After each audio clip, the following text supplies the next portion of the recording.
Exactly. Yeah, and sure. that's what leads to self-efficacy, which Sure. leads to confidence, that leads to resilience, Of that course. reduces depression and anxiety. Yeah. You know, you can even hear in kids as young as 3, I do it, I can Always, do it. yes. Or I can't. And so much of that comes from the parent. Yeah. And what we have communicated to them, like, you got this, versus like, no, mommy, do it. Oh, wow. And so if we start young and empower our kids, it not only makes our lives easier. Of course. Always. But it makes their lives so much better. Yeah. Welcome to the Collective Mic, the podcast where women leaders get loud about what really matters. I'm your host, Joyce Toti, founder of Collective Women's Leadership. We are not here for fluff. We're here to lead, build, and rise together. Whether you're climbing the corporate ladder, building your own brand, or redefining leadership on your terms, this mic is for you. So let's get into it. Hi, everyone. Welcome back to the Collective Mic. My name is Joyce Toti, and today I am so excited to be sitting down with who's become one of my dear friends, Chrissy Lawler with The Peaceful Sleeper. I'm so excited to dive in and talk about all things sleep, some things about baby sleep and new moms. So this episode is for everyone. And with that, we'll get into it. So welcome, Chrissy, to the Collective Mic. Yeah, thank you so much for having me. I'm thrilled to be here. Yeah, I'm so excited to have you here. I know we connected 2 years ago now. That's wild. So wild. Yeah. You're a founding member of Collective Women's Leadership. You're also a therapist. And you also are world renowned in terms of sleep training families with young children. Newborn specifically is really what you specialize in. And today I want to kind of get into it all. So we'll hopefully have some new mothers listening, even talking about sleep as adults and how that affects us. And your work sits at such a powerful intersection of motherhood, which I think is important, health and performance. And what first led you to build the Peaceful Sleeper, and what problem were you seeing that no one else was solving? Yeah, so really this all started in my clinical practice. I'm a licensed marriage and family therapist. I've been practicing for 15 years. And I first started to notice that my clients that were the most stuck in their happiness, their well-being, their thriving, the common thread that I was seeing is that they weren't sleeping well. And I realized really quickly that sleep is a mental health issue. And if we can improve our sleep, we can improve our baseline functioning, our mental health, our physical health, our cognitive performance, our job performance. Right. And so I've always been kind of the perfectionist wanting to learn. And so I hated as a clinician that I was like, I don't really know how to help you fix your sleep, but let's talk about the real issues. And realized very quickly that sleep is one of those core issues. If we could get sleep to improve, everything else improved so much faster. Is that the core of kind of your training? So you're clinically taught that sleep is not the core issue. Yeah, I mean, clinically, it's like, let's figure out the diagnosis. Is it depression, anxiety? What are the strategies? What are the tools? You know, and yes, all of that is really important, but actually, regardless of your clinical presentation, optimizing sleep is going to make your life better. So that became a clinical focus. And then I had babies. Of your own. Yes. And for the first time in my life, I felt anxious. And I've always been super confident. I've never been depressed. And all of a sudden, I wanted everybody to leave so I could cry.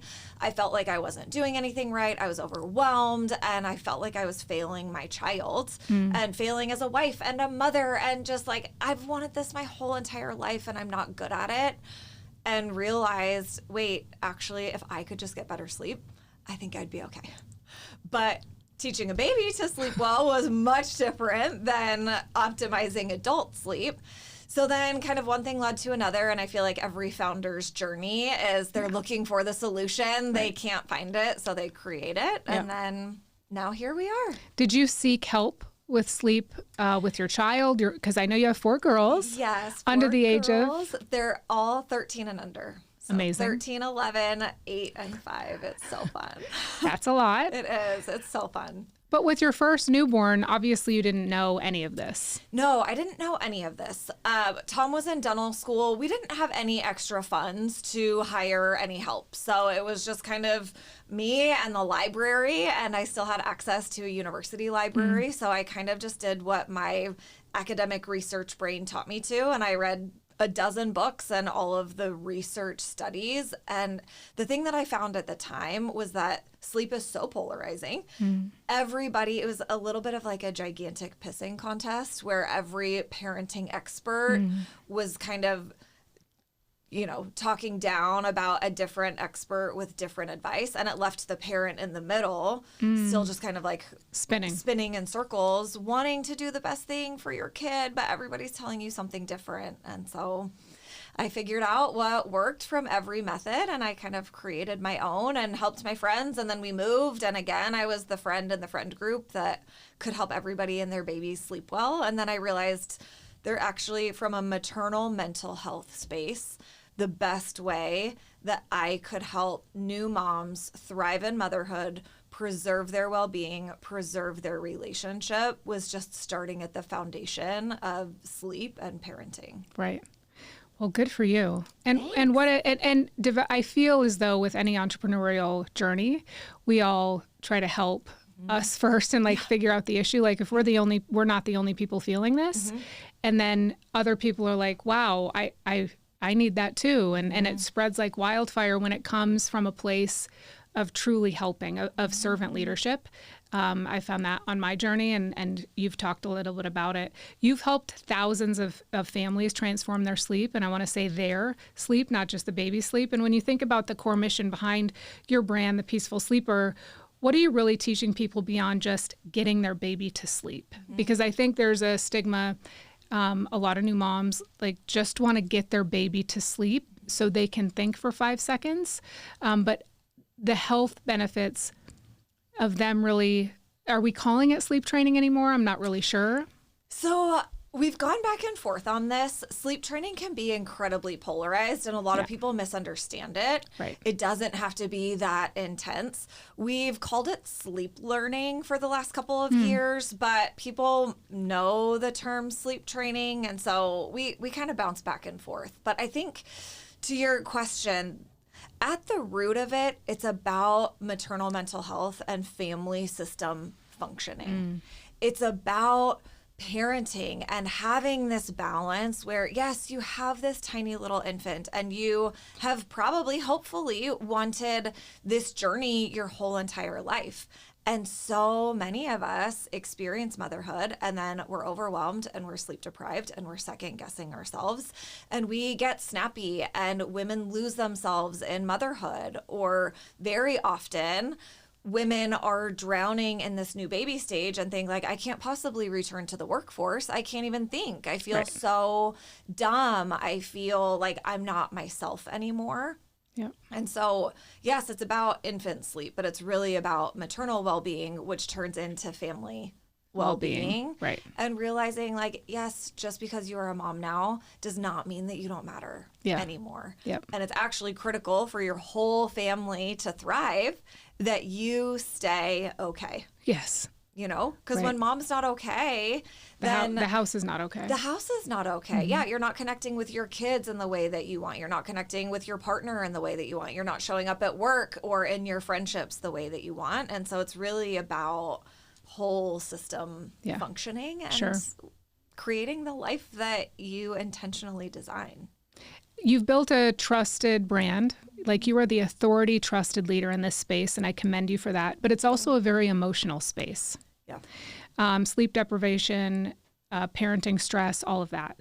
How did you establish credibility and trust early on? Because I think with any woman who wants to go on the entrepreneurial journey or wants to share her wisdom with the world of what she's done, building that credibility and trust early on is really hard.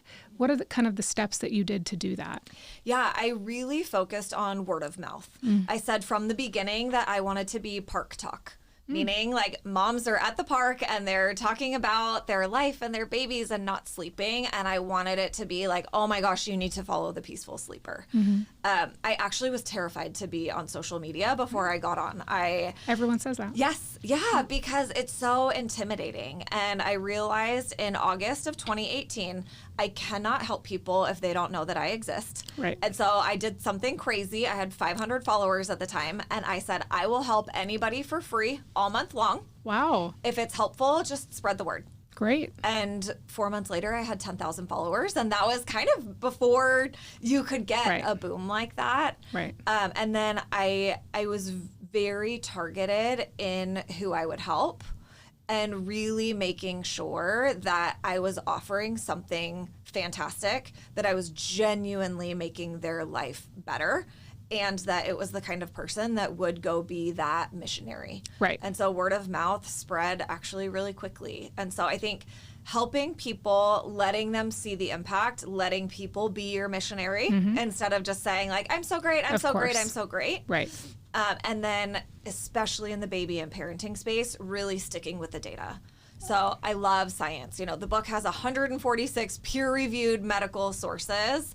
I really didn't want to be some girl that's just saying something. I wanted the data and the evidence to speak for itself. And so, you know, being kind of that science nerd, I think has also added the credibility that, like, again, I'm not just some girl that's saying something. Sure. I'm a therapist. I'm seeing how this rolls out. And so many of these new moms that are maybe afraid of sleep training that have heard, you know, this is bad for the baby, it's bad for attachment, I want my child to always know that I'm there for them. It's like, yes, and don't worry, I'm a therapist. We'll preserve that. And also, I've spent 15 years seeing what happens when you play the tape forward. Oh, yeah. If you start struggling, if you're not pouring into your relationship, let's talk about how all of these other things can unravel if you don't prioritize yourself from the get-go. Yeah. I love how you started this in terms of taking the chance, right, on Instagram. I was terrified. I remember filming my first reel for CWL, shaking, looking like an idiot, and I try to really tell women who want to take large chances, they really fear getting online because they're afraid of how they're going to look to their cousin or family member. And that's not what the social media platform is for your business.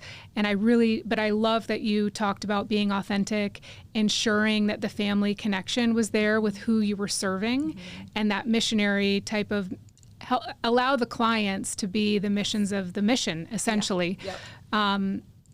And sticking with the data. That's and you were so consistent with going online. And I think showing up online is fearful, so getting over your fears and be consistent in some way. And as you know, and I know, and we've learned over the last few years, it's not about the follower count anymore, because a lot of what happens with that is not what we're looking at, but it's the community that you're serving. Yes. Have you noticed that? 100%. Yeah, right. And I really think for anybody that's starting anything, you are your biggest barrier. That's right. And it's just pushing through it. That's right. So many people give up before they even give themselves a chance to succeed. And it's been so beautiful watching your journey over the years and just like, all right, we're going to pivot. We're going to go for it. Yeah. We're going to, like, I think that's so beautiful. And that's what so many entrepreneurs, and especially entrepreneurial women, lack is just like, no, keep going. Yeah, it's don't be married to something, and you're convicted because you're going to have to change it 1,000 times. Like who CWL was when we first started to now is a totally different company. Still going. I'm not sure if the audience sees that, but we internally we know that, and that's totally fine. And I'm sure that happened with some of your journey in terms 100%. Of what you started out doing and where you are now is very different. Yeah, 100%. I mean, when I first started, I was selling guides for $3, and it was just like, here's how you get your nap. And, you know, now I fly to the East Coast to work with professional athletes. Like, it just, I couldn't have imagined that it would have unfolded this way, but you just have to keep putting yourself out there, keep showing up, and do what you are passionate about and genuinely help people, and it'll work out. It'll work out. That's right. Your brand is both educational and deeply supportive. It has to be. How intentional were you in building that in the tone? Because, when social media, when you first got on in 2018, I don't think there was this. It's gone through such a weird dynamic. It was all about aesthetics, but I'm sure you didn't start out aesthetic. Then we went into the phase of it has to look pretty and be perfect and be gridded out great. And now people are so over that. So how does this reflect who you are as a leader with your business and brand? Because you're also the founder, the CEO, the face. And so how have you gone through that journey? Because I think that's also important for the listeners, not only as we talk about entrepreneurial women and taking these chances, but in building your brand. Yeah, I think for me, it's always been mental health forward. And so that's been a great barometer for me when, the trolls come out or, my snarky side gets triggered, realizing that like, nope, this is what I am presenting has to be supportive to the general mental health. Right. When I'm responding to this comment that maybe I would love to be snarky about. Yes. I'm not going to change this person's perspective. Never.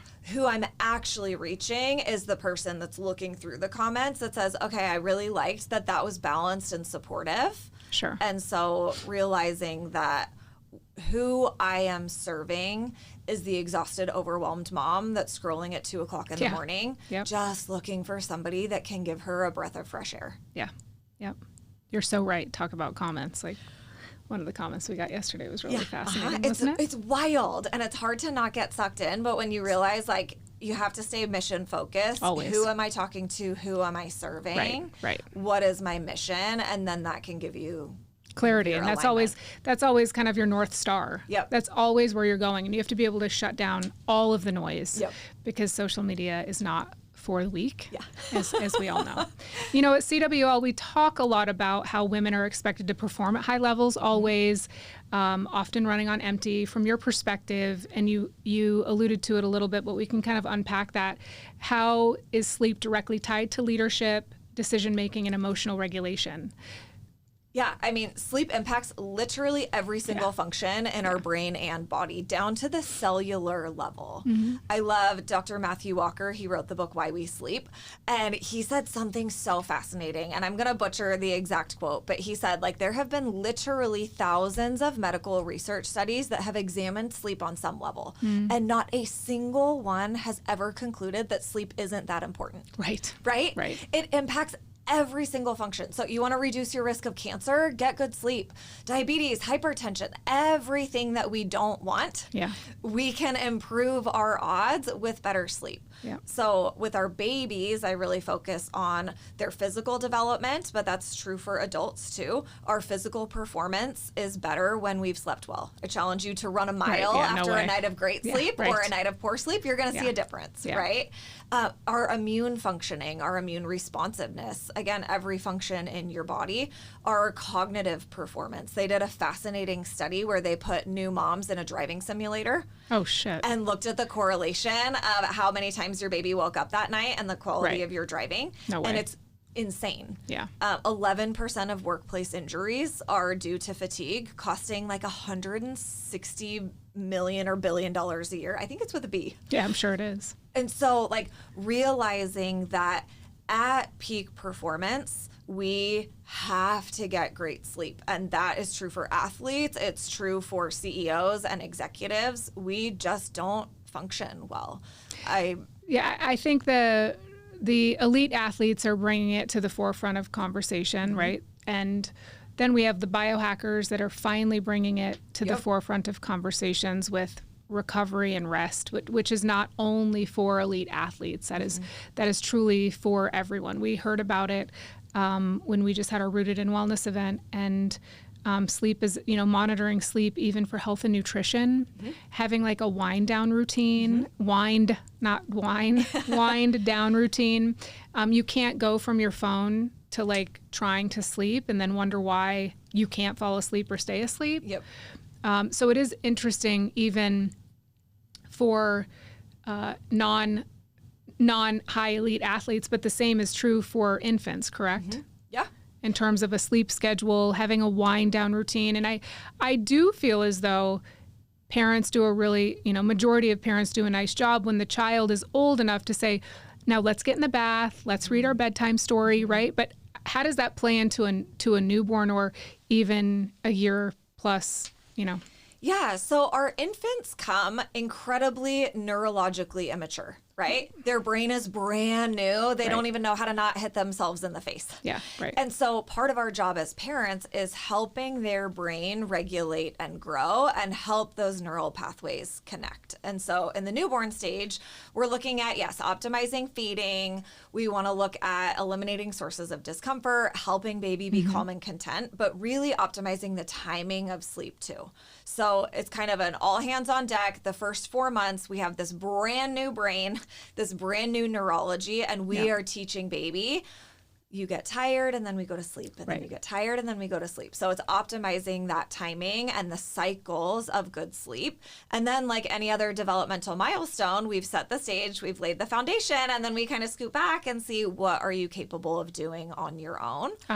But knowing that the brain is growing rapidly, their bodies are growing rapidly. In just 6 months, you can have this helpless little blob, and then you have a baby that's crawling around and starting to babble. Right. And so if we can establish good, strong sleep foundations now, it helps for your entire life. Yes, your entire life. Your entire life.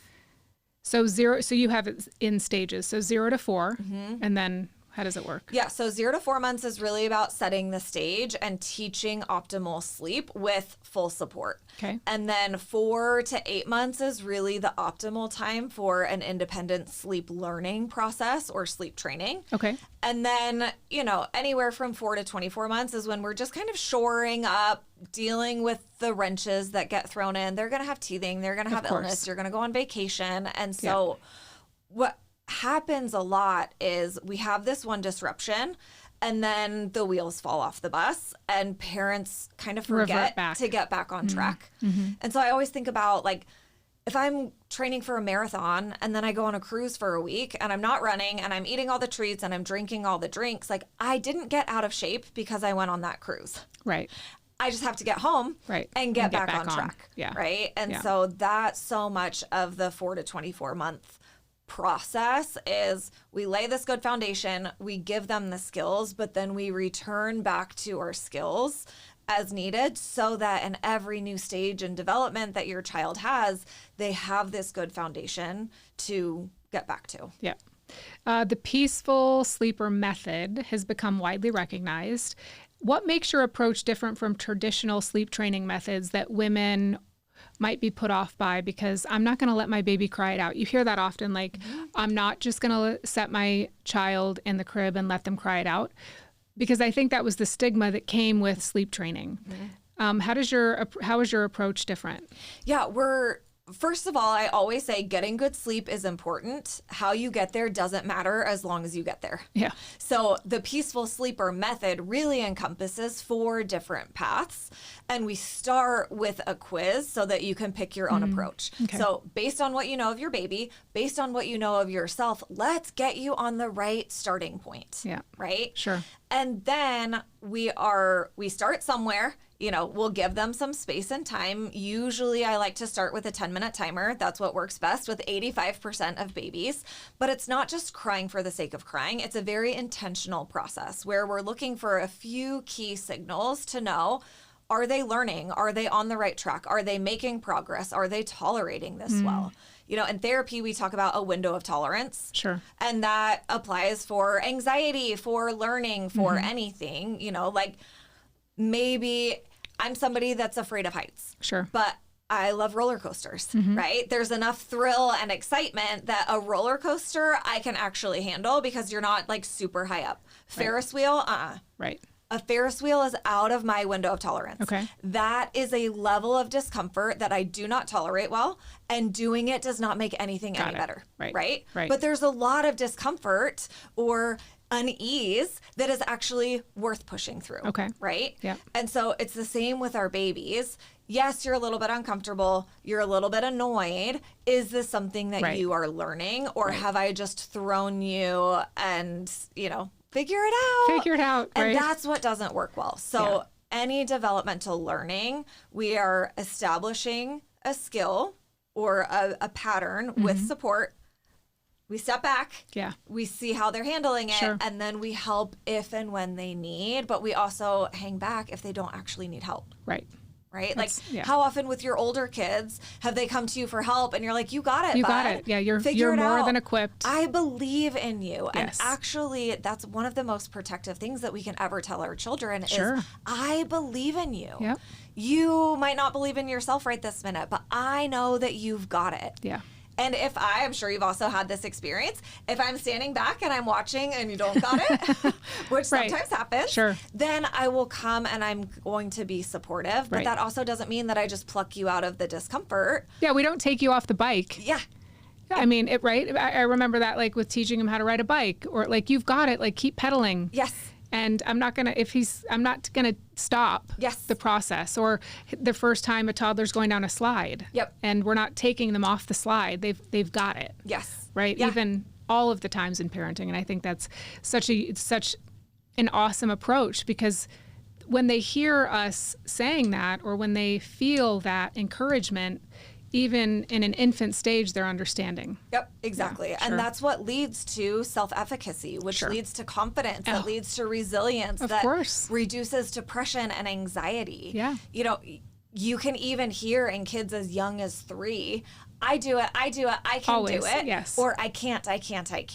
And so much of that comes from the parent. Yeah. And what we have communicated to them, like, you got this, versus like, no, mommy, do it.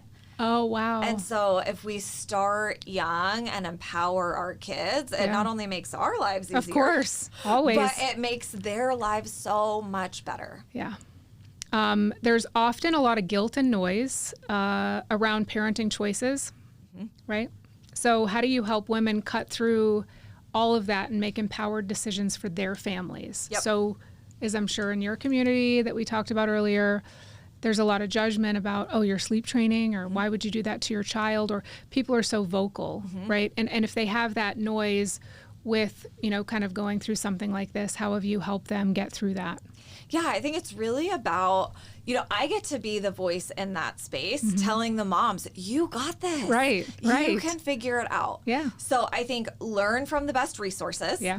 Be choosy about who you are taking advice from, and what is their data? What are they, just somebody that's making up stuff, or is there actual evidence based to support this, right? And then know that your situation is different than anybody else's, and nobody knows you the way that you know yourself. Nobody knows your child the way that you know your child. Right. And so that counts for something.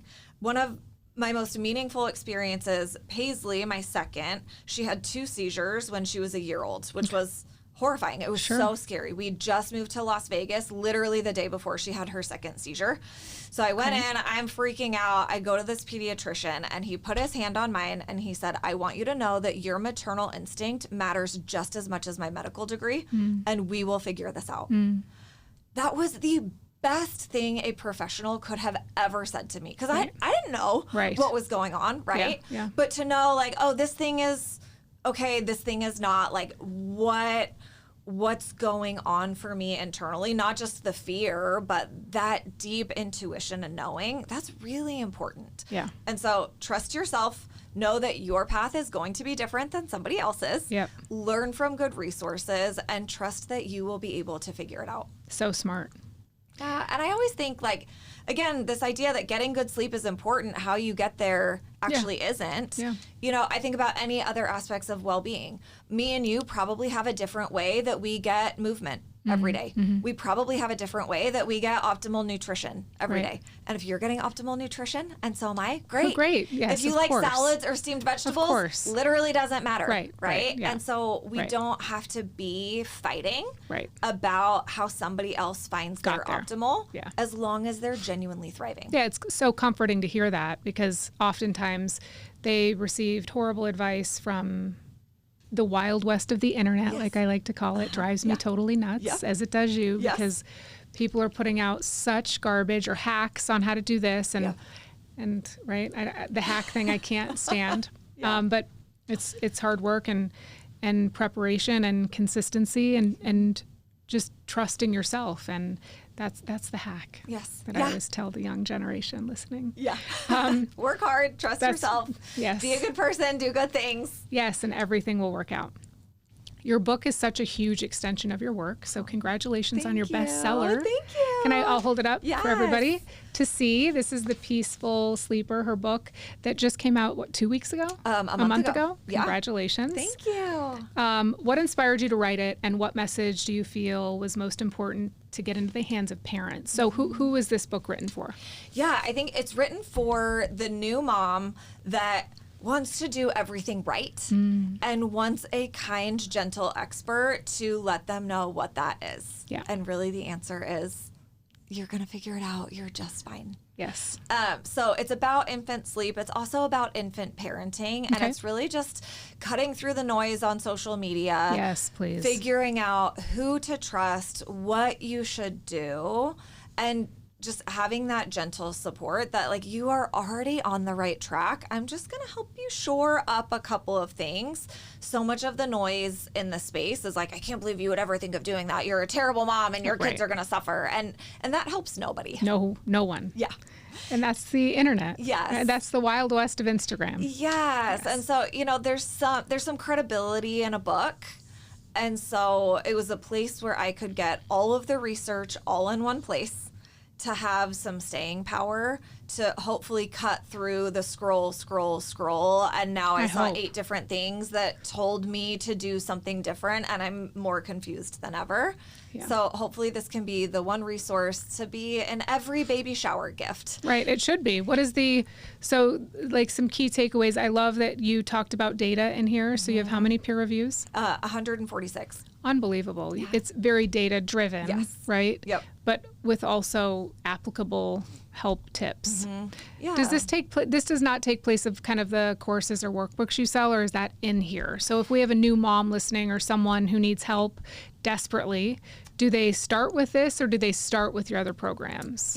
I would start with the book because it's easy and digestible. The course is fantastic for the nitty gritty how to, like, give me the deep dive. How do I actually get this nap to be better? Yeah.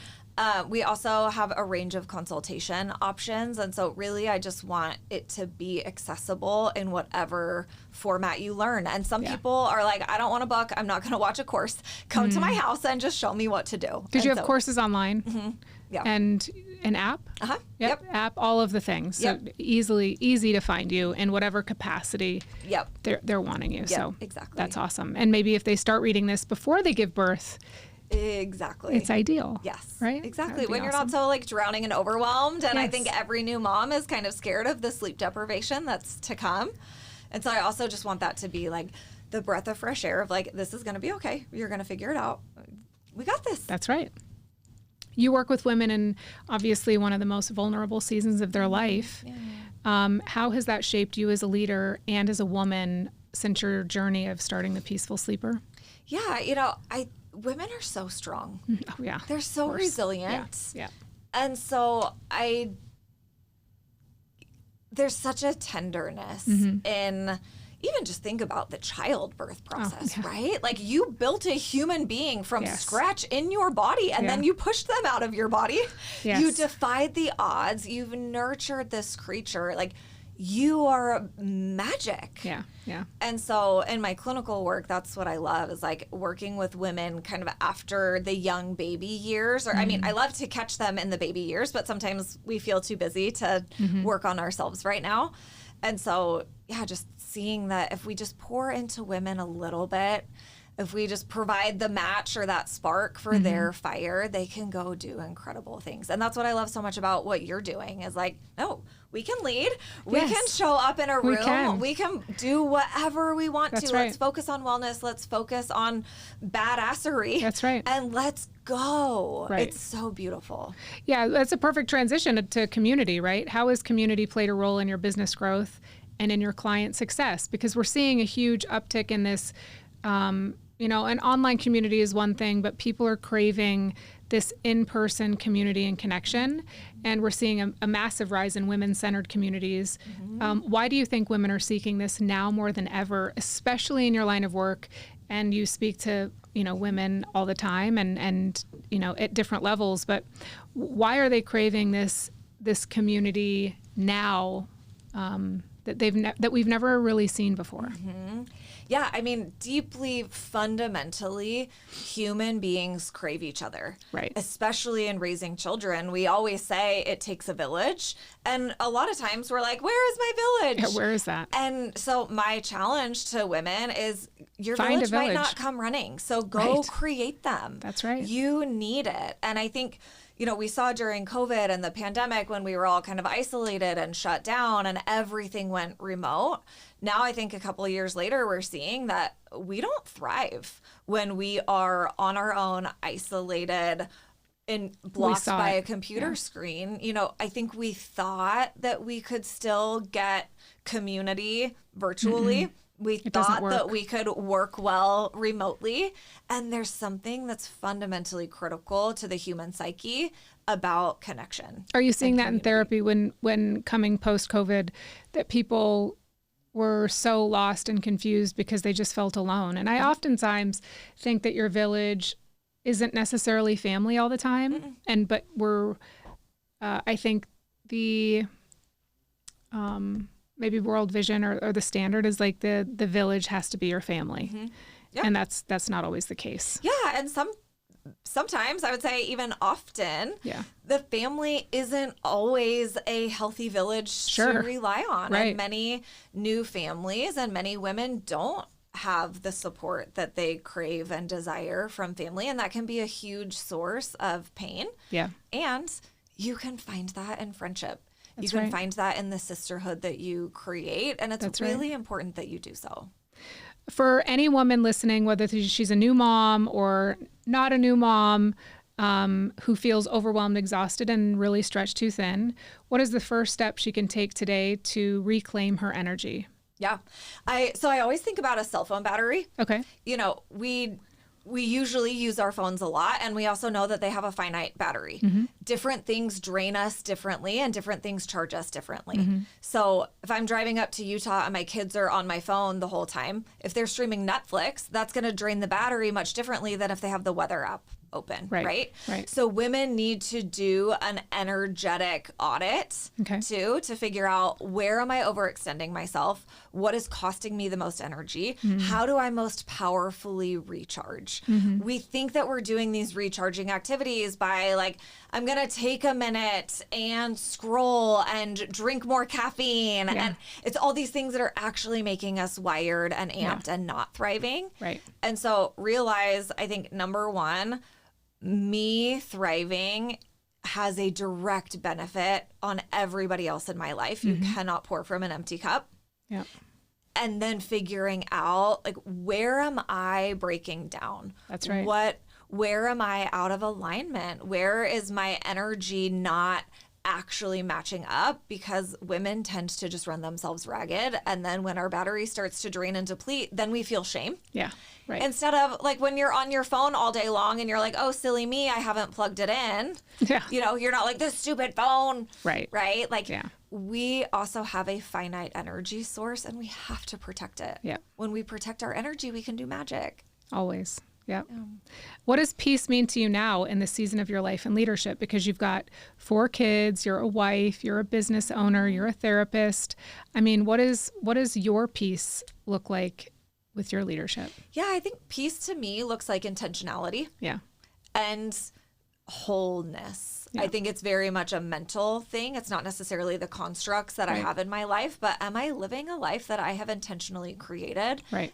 And am I thriving in what that looks like to me? That's right. Yeah. Well, thank you so much for being here. Yeah, thanks for having me. And anyone, the link to her book will be all over where we have our social media posts. So where can they find you? Yeah, I'm online at thepeacefullsleeper.com. All social channels are the.peaceful.sleeper, and you can find the book anywhere that books are sold. It was amazing having you. Thank you so much. Thanks, everyone. How many minutes? Perfect. It was like 36. Oh, great. Ta-da! Okay, perfect. There you go. I'll give you this one back. I have one.